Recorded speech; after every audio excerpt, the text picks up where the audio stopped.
the Trump card game. Welcome to the big league game with quotes from you-know-who. The goal is simple. You make the best, the funniest, the most tremendous card combinations.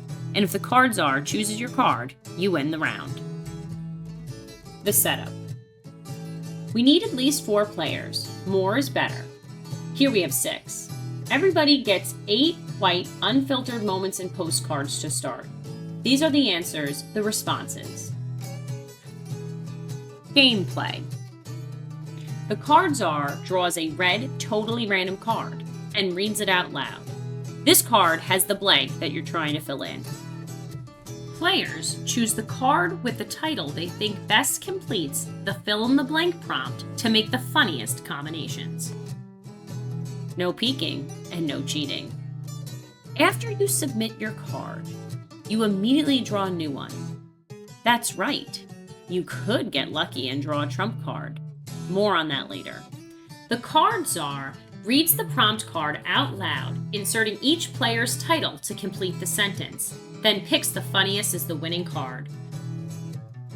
For fact checkers in the game, each white card has a QR code on the bottom that takes you directly to the source.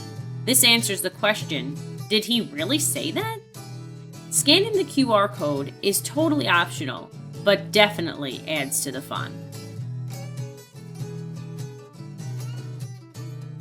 No legs, no arms, the face.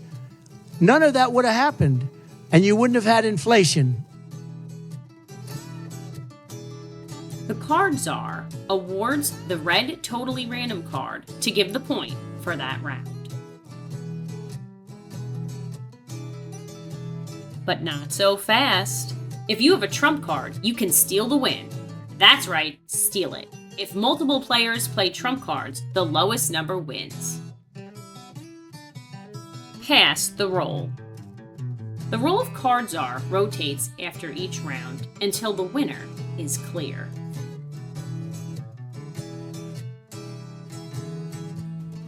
Winning the game.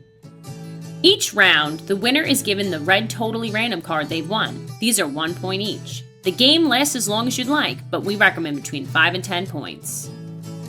Order your copy now at thetrumpcardgame.com to win bigly.